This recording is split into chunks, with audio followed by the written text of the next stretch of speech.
الحمدللہ وکفا وسلام علی عبادہ الذین اصطفیٰ اما بعد فاعوذ باللہ من الشیطان الرجیم بسم اللہ الرحمن الرحیم رب اشرح لی صدری ویسر لی امری واحلل عقدۃ من لسانی یفقہوا قولی واجعل لی وزیرا من اہلی اللہم فقہنا فی الدین رب زدنی علما اللہم انفعنی بما علمتنی وعلمنی ما ینفعنی وزدنی علما اللهم أرنا الحق حقا وارزقنا اتباعه وأرنا الباطل باطلا وارزقنا اجتنابه آمین ثم آمین۔ سورہ ہود آیت نمبر 24 تک ہم کر چکے ہیں، آج آیت نمبر 25 سے کریں گے۔ اعوذ باللہ من الشیطان الرجیم وَلَقَدْ أَرْسَلْنَا نُوحًا إِلَىٰ قَوْمِهِ، اور البتہ یقیناً بھیجا ہم نے نوح علیہ السلام کو ان کی قوم کی طرف۔ انی لکم نذیر مبین، انہوں نے کیا کہا؟ انہوں نے اپنی قوم سے جا کر کہا کہ میں تم لوگوں کو صاف صاف واضح طور پر متنبع کرتا ہوں، خبردار کرتا ہوں۔ اللہ سبحانہ تعالیٰ حضرت نوح علیہ السلام کا اب تذکرہ کر رہے ہیں سورہ ہود کے اندر۔ اب تک ہم نے دیکھا کہ اللہ سبحانہ تعالیٰ نے عقائد کو راسخ کرنے کے لیے مختلف طریقوں سے بتایا، کائنات میں ارد گرد پھیلی ہوئی نشانیاں دے کر ڈے ٹو ڈے لائف کے حوالے سے غور و فکر کی دعوت دی گئی، اور اللہ سبحانہ تعالیٰ نے ان تینوں ہی عقائد کو، عقیدہ توحید، عقیدہ رسالت اور عقیدہ آخرت کو راسخ کیا۔ اور یہی طریقہ اللہ سبحانہ تعالیٰ کا ہمیں ہر مکی صورت کے اندر نظر آتا ہے کہ سب سے پہلے اللہ سبحانہ تعالیٰ اپنی ذات میں سے کے حوالے سے سمجھاتے ہیں، اور پھر کائنات میں ارد گرد پھیلی ہوئی نشانیوں کے حوالے سے عقیدوں کو راسخ کرتے ہیں۔ اپنی بات نہیں سمجھ میں آتی تو پھر مختلف گزشتہ اقوام کی مثالیں دے کر سمجھایا جاتا ہے۔ اور یہ سورہ ہود بھی ہم نے دیکھا تھا کہ یہ مکی دور کے آخری دور میں نازل ہونے والی سورت تھی، اور اس حوالے سے اس سورت کے نازل کرنے کے حوالے سے اللہ سبحانہ تعالیٰ نے جہاں مشرکین مکہ کو تنبیہ کی تھی، وہاں مسلمانوں کو اور آپ صلی اللہ علیہ وسلم اور صحابہ کرام کو تسلی بھی دی تھی، اور یہ دونوں ہی کے رویے دکھا کے، صالحین کے بھی اور ضالین کے بھی، منافق مشرکین کے بھی طریقے اور رویے جو گزشتہ اقوام میں رہے تھے وہ بھی دکھائے گئے، اور ان کا کیا انجام ہوا وہ بھی اس حوالے سے بتایا گیا، اور دونوں ہی کو ایک طرح سے ہدایت بھی دی گئی، تسلی بھی دی گئی اور تنبیہ بھی کی گئی۔ تو اب سب سے پہلے حضرت نوح علیہ السلام کا تذکرہ کیا جا رہا ہے، اور یہ بتایا جا رہا ہے کہ اسی قسم کے حالات تھے جب نوح علیہ السلام کو اللہ سبحانہ تعالیٰ نے اپنی قوم کی طرف بھیجا تھا۔ کہاں بھیجا تھا؟ ارسلنا نوحا الی قومہ، یعنی نوح علیہ السلام کو ان کی قوم کی طرف بھیجا گیا تھا۔ ہم دیکھیں گے کہ اللہ سبحانہ تعالیٰ نے تمام ہی انبیاء کو ان کی قوموں ہی کی طرف مبعوث کیا تھا، لیکن خاص خطے، خاص علاقے اور خاص قوم ہی کی طرف دوسرے انبیاء مبعوث کیے گئے، لیکن آپ صلی اللہ علیہ وآلہ وسلم کو رحمت للعالمین بنا کر بھیجا گیا۔ آپ صلی اللہ علیہ وآلہ وسلم صرف عرب کے خطے کے لیے یا مکہ کے خطے کے لیے یا اس ٹائم کے لیے نہیں آئے تھے، بلکہ آپ صلی اللہ علیہ وسلم کی بعثت تمام رہتی دنیا تک کے لیے، ہر علاقے کے لیے، ہر قوم کے لیے، ہر ریلیجن کے لیے، ہر عمر کے لیے عمومی دعوت ہے۔ آپ صلی اللہ علیہ وسلم کی خصوصی دعوت بھی تھی اور عمومی دعوت بھی تھی۔ تو گویا اسلام از این انٹرنیشنل ریلیجن، اور آج اس کی دعوت یا ایھا الناس کے لیے آئی ہے، صرف الی قوم ہی کے لیے نہیں آئی۔ اسلام عالمگیر ریلیجن بھی ہے، انٹرنیشنل گلوبل ریلیجن بھی ہے، ساری انسانیت کے لیے آیا ہے۔ تو پھر اللہ سبحانہ تعالیٰ نے باقی انبیاء کو کیوں ان کی قوموں کی طرف بھیجا تھا؟ وہ بھی تو پوری دنیا کے لیے آنے چاہیے تھے نا۔ تو اس کی وجہ یہ ہے کہ ایک تو یہ کہ اس زمانے میں انسان اپنی ارتقاء کے مراحل میں سے گزر رہا تھا، اور ابھی اس کا تمدنی، سیاسی اور ثقافتی، معاشرتی ہر قسم کا اس علمی ارتقاء ہو رہا تھا، اور یہ ضروری تھا کہ ایک جگہ کے خطے کے لیے ایک ہی طرح کا جو ہے وہ ایک نبی ہی کو بھیجا جاتا، اور پھر جب تھوڑے عرصے کے بعد اپنا تھوڑا ارتقاء اور مزید ہوتا تو پھر اس کے بعد دوسرے نبی کو اسی حوالے سے بھیجا جاتا۔ تو اب چونکہ نبی اکرم صلی اللہ علیہ وآلہ وسلم کے دور میں جو احکامات آئے وہ رہتی دنیا تک آئے، اور جتنا بھی ارتقاء ہونا تھا وہ ہو چکا تھا، اس سے زیادہ مزید نہیں ہو سکتا تھا. لیکن ہم دیکھتے ہیں کہ اس کے بعد ابھی within few decades اتنا زیادہ علمی طور پر اتنا زیادہ عروج آیا ہے جتنا اس سے پہلے کبھی بھی نہیں تھا. تو گویا عروج تو آیا لیکن ساری چیزیں ویسی ہی رہی بنیادی طور پر جو اس زمانے میں تھی. آج بھی ہم اس لیول پر نہیں پہنچے ہیں جس لیول پر نبی اکرم صلی اللہ علیہ وسلم کا دور تھا.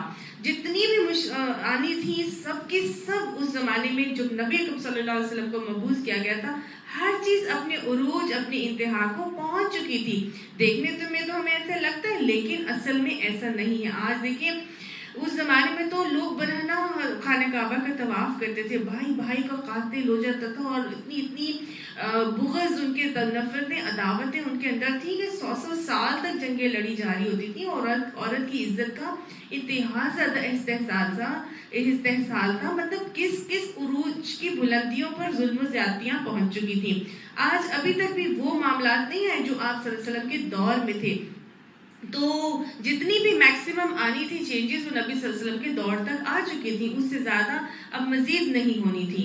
تو اسی لیے نبی صلی اللہ علیہ وسلم کو رحمت للعالمین بنا کر ہمیشہ کے لیے مبعوث کر دیا گیا اور خاتم النبیین بنا دیا گیا تھا. اچھا، ایک اور چیز یہاں سے ہمیں یہ سمجھ میں آ رہی ہے، اصول ہمیں ایسے سمجھ میں آ رہا ہے کہ نوح علیہ السلام کو جب ان کی قوم کی طرف بھیجا گیا تو تمام کے تمام داعی اپنی دعوت یا دین کی دعوت کہاں دیں گے؟ اپنی قوم میں دیں گے. سب سے پہلے اپنی قوم، اپنے قبیلے کے لوگوں میں، اپنے علاقے کے لوگوں میں ہی دعوت دی جائے گی، کیونکہ انسان اپنے قبیلے اپنے علاقے کے لوگوں میں بہترین طریقے سے دعوت دے سکتا ہے.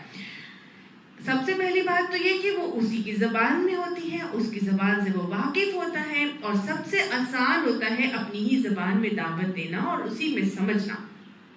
لوگ چاہتے ہیں مختلف قسم کی زبانیں سیکھتے ہیں اور کہتے ہیں جی ہم دوسری زبانوں میں دعوت دیں گے. میرا خیال ہے کہ کبھی بھی وہ چیز اتنی افیکٹو ہو ہی نہیں سکتی جو آپ اپنی زبان میں بول کر اور دعوت دیتے ہیں. اگر ہمیں کوئی آ کے عربی میں دعوت دینے لگے گا تو میرا خیال ہے ہم اس کو اتنی اچھی طرح سے کمپریہینڈ کیا، ہم تو سمجھ ہی نہیں سکیں گے کہ وہ اگلا شخص بول کیا رہا ہے. دعوت ہمیشہ اس کی ہی زبان میں جب دی جاتی ہے تو وہی بہترین بھی ہوتی ہے اور وہی افیکٹو بھی ہوتی ہے.